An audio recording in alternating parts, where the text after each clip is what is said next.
to the RunnerX podcast, where we talk about all things running.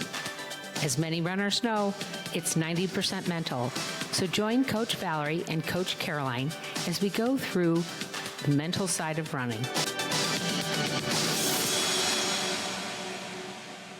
Welcome back to the RunnerX podcast. I'm your host, Coach Caroline, and I'm here with Coach Valerie. Coach Valerie, I was thinking the other day about like our mindset and how we tend to, as runners, just think we have to just go out the door, put on our shoes, go out the door and go running, which of course is a glorious feeling and is great. But when we see, when we go to a race and you see the elites at the top of the race and they're warming up and they're doing their drills and they're, running their pre-run, so to speak. I used to think to myself, oh man, they're making themselves so tired before they have to run, or I don't have to do that. I'm not an athlete. I'm just a runner. I'm just a back of the pack person. That's really not the right attitude to have, is it? It really is not the right attitude to have. Yeah. But I understand it. So like we used to laugh, like the warm up to the race is getting out of your car and running to the start line. Yeah. Right. And I think it goes into so many of us that start running as recreational runners. We're age group runners. We just want to get out and finish, or we're just, doing it for the joy of running, not so much like thinking we're going to win. In the beginning, for a lot of us, for example, when you sign up for a race, you certainly don't have to have any experience required. There's no prerequisite, if you will. So most of us just kind of go start running. Maybe we join a running group, but very few of us actually start running by going through a running program. So when we look at like the elite runners or, track and field athletes, well, they've all had coaching. And so they were really, I want to say, brought up. And even if you ran in high school, guys, or, anytime in school, you always had a warm up and the coach took you through it, or wouldn't take you through it, would at least tell you what to do, right? There's always a warm up, and then there's like some skill drills, maybe some mobility, and then you get into the rut. So we haven't created that culture yet, I think, in recreational running. We've done, maybe foam rolling is really, we've gotten more into the why do things hurt, so there's so many like everyone's got tape on, or they're going to use a foam roller or whatever. But honestly, don't you think so much of it is like, hey guys, if we did warm-ups and skill drills, might make a difference. Right, because we were talking about that earlier. We to have this and it's this self-deprecating attitude of I'm going to go pound the pavement, I'm going to go grind it out, and athletes don't think like that. They don't think, oh, I have to go to the track today and do my short intervals, right? They don't. Well, they might, but I think it's more this. I think that we only have value on the final mileage. So your thought is whether or not, like, whatever the run is, I have to run 5 miles, I have to run 10 miles, I have to run hills. That's the value. So if you ran the 5 miles, you did it, no matter how. So I feel like most of the runners we're talking about are like, I did it. I did the 5 miles. It hurt and it was painful and I didn't enjoy any of it, but I got it done. Right. And that gives me some sort of brownie points. Correct. Whereas like, say someone that's training for a race as an athlete has a coach, they get sent out for their 5 mile race. They come back and they say to their coach, it was really I wasn't on today. I didn't feel right today. Then they're going to look at, all right, let's look at what was going on. Maybe it was your recovery. Maybe it was let's look at your last workouts. Let's see if, let's look at your run. So they're going to look at the running differently and try to find ways to correct it, instead of being like, that's all right, man, you got that 5 miles, pat on the back, let's go. Right. That's, and what I like the idea about having a coach that I think is so critical is that they're going to take into account like who you are, how you're progressing. They're also going to challenge you, right?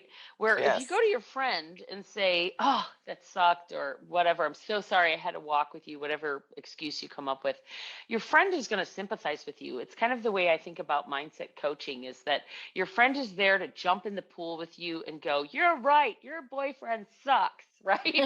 A coach stands on the outside and goes, "Okay, but what did you say to cause that fight?" Right? Right. That's how I think of our coaching is it's a coach is going to stand outside of the pool and say, "Okay, you're getting tired. Is it because you're putting too much energy in? Are you focusing on the wrong things? Are you not falling? Are you did you do enough of a warm up? What did you eat before you went out? Are you feeling Right. bleh because you ate too much crap that makes you feel bad?" But they're going to look at it from that outside perspective that's going to help you get to the side of the pool, right? They're not going to leave Right. you there to drown. They're there to give you that outside watcher's view that your friends and your family don't give you and you don't give you. That's the other thing is we think that we can Right. coach ourselves, don't we? We think that we know what's best. But I found, at least working with you, is that trying to coach myself, I don't push myself. I don't challenge myself.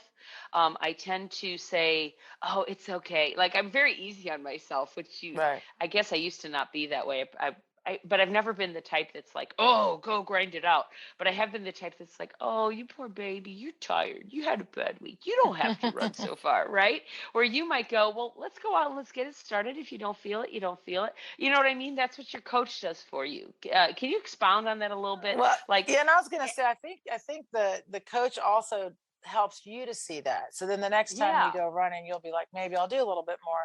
But I think that it goes like going back to how I treat my body or how I treat yes, myself is that when we start to see our run more as well, first of all, as always, because I know I repeat myself, but the reality is how do you know you had a good run right, if you don't really know what running feels like? Right. So then right, for a lot of our runners, I feel like the only thing they know that made it a good run is one, that they got through it. That's number right, one.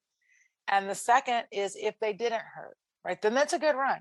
You know what I mean? That, might have been hard and I might have struggled and there was suffering going on in my head or whatnot. So I want people to see their running as running because the same thing as your coach. One, I'm helping you be a better runner for yourself. You have a focus when you're running. Like, so we're always talking about falling and the pulling and, did you feel light? If I say right. to someone, hey, I went running today, and I say to them, could you really feel you were holding your fall and your pulls were light and quick? They would look at me like, hmm, you know? They'll We be like, did no, just but have somebody come in and say that, though. Isn't that a wonderful? right. So exact. Well, and that's the thing. It's like with Run RX in our community, because we start that conversation from day one.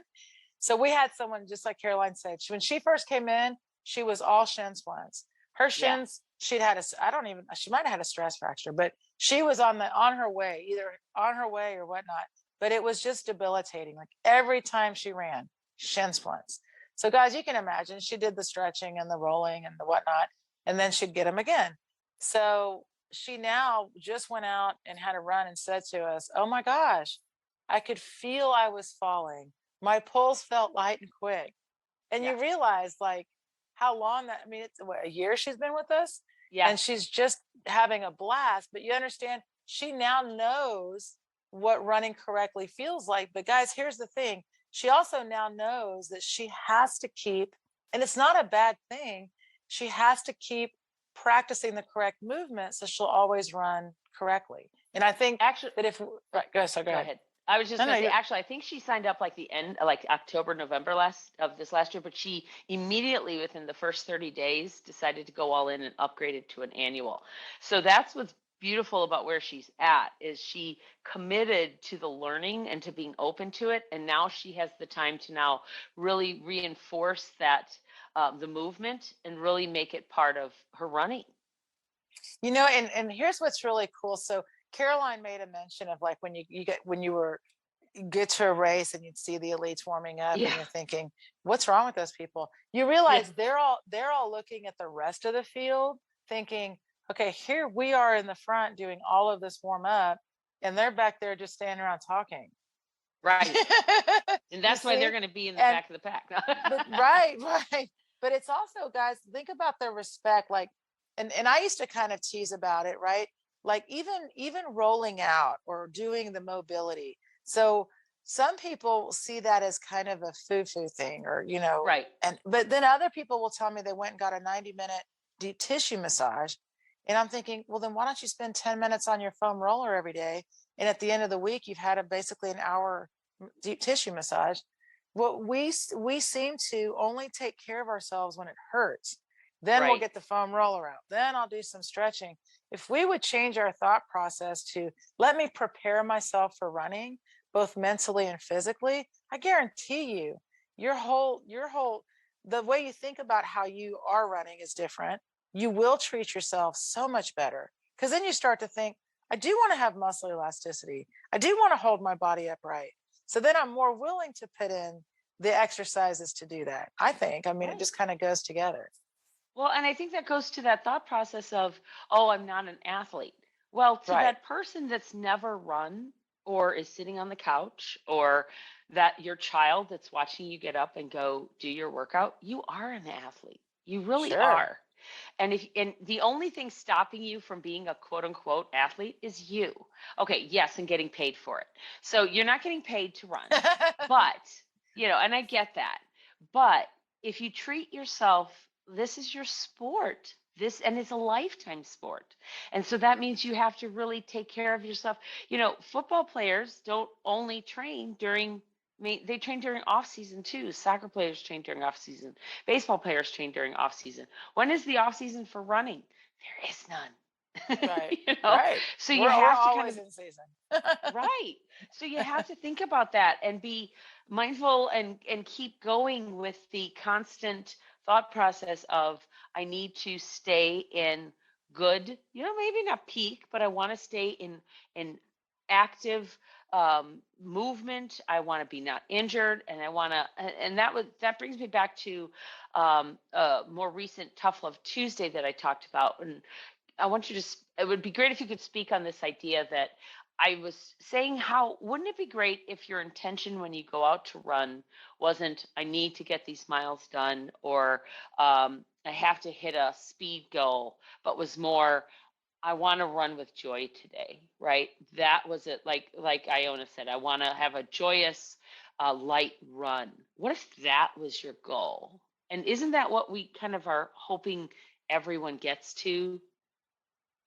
Yeah, I mean, yeah, for sure. I mean, it's like I love how people, once they come through the membership, they start talking to me of how they enjoyed their run, which is another shift in mindset, right? Right. To really enjoy something, one, you have to kind of know what it is. And I just think it always goes back to that. Because for me, I feel like every run is an opportunity to get better at running and get to play with the falling, or, if you're, don't fall if you're on the treadmill, just kidding. But you're getting an opportunity to work on the skill and to work on yourself, really, is what you're doing. So I feel like it's not even about, and guys, when we say like joyous, it's like, don't you, we want to be like the pictures where they're smiling and Yeah. this, Yeah. but the reality is that the only reason you're going to enjoy, I think, a movement is being better at the movement. So yeah, that you're going to have such a better run if you can connect with yourself in your run. Yes, definitely. So thanks, guys. And I hope you will give us a 5-star review and share this podcast with your friends so we can help more people learn about RunRx and running technique and the mindset of running. Thanks, guys. Thank you for joining us on the RunRx podcast. If you'd like to know more, join us at www.runrx.fit. And if you have additional questions that you'd like answered on the podcast, email us at support@runrx.fit.